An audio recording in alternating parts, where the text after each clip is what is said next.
Hey guys, did you just get a decision back from a college that said you were waitlisted? And are you wondering what the heck you should do now? Well, if so, this video is for you.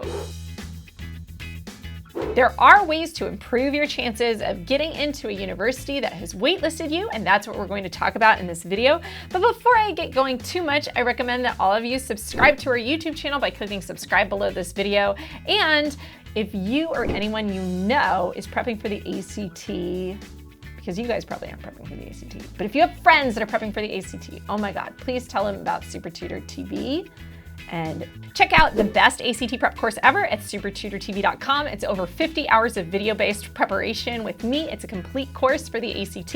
And also stay tuned because we're going to be coming out with a best SAT prep course ever by the fall of 2018. You can find out all about it if you subscribe to our mailing list at SupertutorTV.com/subscribe.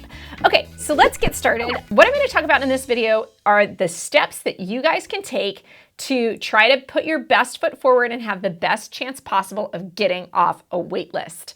The first thing that I'm going to say to do when you are waitlisted is you need to respond to the school in some way. Every school, when you're waitlisted, has a different sort of protocol for what to do. Some schools are going to be very explicit about what that protocol is. They're going to tell you what to send and what not to send. They're going to give you a form to fill out and say, fill this out and don't talk to us otherwise. And other schools are going to say absolutely nothing, but you're on our wait list. We'll keep you in mind, okay? Now, even if the school doesn't tell you to do anything, you should do something. Meaning, at bare minimum, you should be sending them an email of what I call continued interest, or a letter of continued interest, and you send it to the Office of Admissions. When it comes to communicating with colleges after you've been waitlisted, you don't want to overdo it. You don't want to send them emails every day or be super annoying, because that's just annoying. But you do want to make yourself stand out. And the best way to make yourself stand out is to try to give colleges as much evidence as possible that makes you seem like an even better candidate than you were when you originally applied. How do you do that? Well, there's a few different ways, depending on what the school is and what they allow you to submit. If there is no formal form to fill out or submission process for the school that you've been waitlisted for, I recommend that you do this in the form of an email. When you do this in the form of an email, you don't necessarily have a word count limit. But what I like to say is, ballpark, I don't like to see get me off your wait list letters that are more than, say, 500 to 650 words. So let's talk about what should you put in this letter, or what should you put in the form if you do get 250 words or something to say to this college after you've been waitlisted. 1, you want to brag about or establish anything that didn't make it on your original application that has occurred between that point in time and now. For example, if you're a senior and you got straight A's so far this quarter, or straight A's last semester, and you didn't tell the school that, or they evaluated your application before those grades were in, well, now is a great time to tell that school, hey, I got straight A's, I'm doing awesome, okay? The same goes for if your GPA is higher than when you first submitted. Now, here's what I'm going to say. If for some reason your GPA has dropped since you first submitted your application, do not tell them what your new GPA is. Just leave it out. The other thing you can update the college on is if you have any awards, if you have any updates to your activities, if you've accomplished anything significant, you want to let schools know about that in this letter of continued interest or on whatever form they give you to fill out, okay? The second thing that you want to express in this letter is interest. You want to tell the school that you are freaking mad interested in it, and if you got in, you would go, if that's true, and why you love this school so much, in a very concise way. Which brings me to the third thing that I'm going to say that you can potentially put into this letter, this email that you're going to write, or into the form that you're going to submit, which would be the equivalent of an additional essay.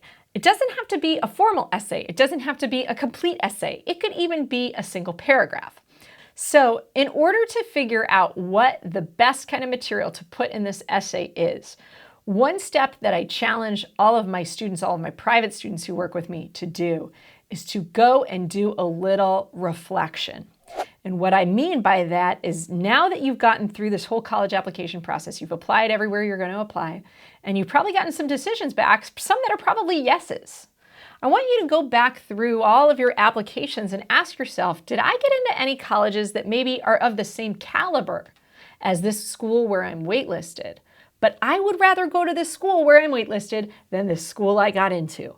If that happened to you, I want you to look at that application to the school you got into, and I want you to read over it. And then I want you to look at the application to the school you didn't get into or you got waitlisted at, and I want you to look over it. And I want you to ask yourself, is there anything compelling on this other application that I left off, this application that got me waitlisted? Are there any essays that over time I ended up writing? Maybe you applied to some of these schools in early January and you had a little bit more time to write your essays and you came up with this really awesome essay idea that you never had when you applied to that school. If so, maybe that's an idea that you could work into this letter or this essay. But try to do some reconnaissance and figure out what was it that helped get me into some other schools that maybe didn't come across in this application, if it exists. And then finally, I think this is an opportunity, especially at schools that don't have a why Berkeley or why Princeton essay, which Princeton does, but Berkeley doesn't exactly because it's the UC system. You can make an essay that basically tells them why you are a perfect fit for their specific college and their specific programs, and why even if you got into a school that was higher ranked than this school is a better fit for you and what you want to do, and that the spirit of that school and its ethos and the values that that school espouses, that those are so important to you that this is really the right fit for you.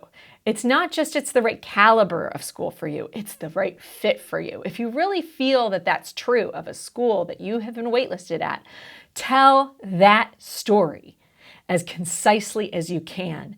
And if you can tell that story and it has heart to it and it has some emotion, that's what's going to put you over the edge. That's the kind of story that my student last year who got into Berkeley off the wait list told. She wrote a letter that said, this is why Berkeley is literally the perfect school for what I want to do. There is no other UC school that has quite the constellation of programs, of classes, of everything else that UC Berkeley does. And UC Berkeley is actually the perfect fit for me, right? That's the letter that she wrote. And 2 days later, she was off the wait list. 2 days after that letter went in. If you can convey that idea, that could help you. Does that mean 2 days later you're going to get off the wait list? Not necessarily, because every school has different parameters. They have different piles of students on their wait list, and they have different sizes of wait lists.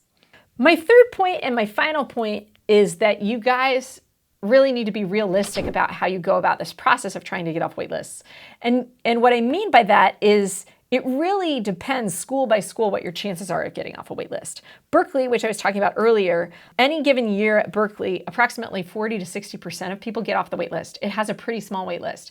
So it is in your best interest with a school like that to actually spend the time to write something really awesome. On the other hand, UCLA, which has a similar ranking to Berkeley and is even in the same system, in the University of California system, has a much larger waitlist and a much smaller percentage of admission off that waitlist. So when I say be realistic, do a little bit of legwork, do a little bit of research, and figure out what are your chances. Even if they're slim, if you have a real passion for a particular school that's really the school that you want to go to, I really suggest that you do everything you can and try to get off that wait list. You never know when you might be the lucky one. But that's not to say that you shouldn't focus your energies on the schools that let more people off the wait list. And then the other thing that I'm going to say about being realistic is don't hold your breath and assume you'll get off the wait list. Make sure you do pay a deposit before it's due to your second choice school if you haven't heard from your waitlist school by the time that deposit is due. The other thing to know is that you will probably lose your deposit from whatever school you give that deposit to if you end up getting off a waitlist and then enrolling in that school. But for most people, it's worth it because a few $100s in the grand scheme of things is not a lot compared to the idea of going to the school that you really think is the best fit for you. And I guess the last thing I'll leave you guys with is if for some reason you don't get off the wait list, you can always transfer. And we have a video for that, so you can go check that out. And I think that's about it. So I hope this video helped you guys. Have faith. There is a way to get off wait lists if you are on wait lists. And regardless of the outcome, I wish you guys the best on this journey as you start to transition from high school into college.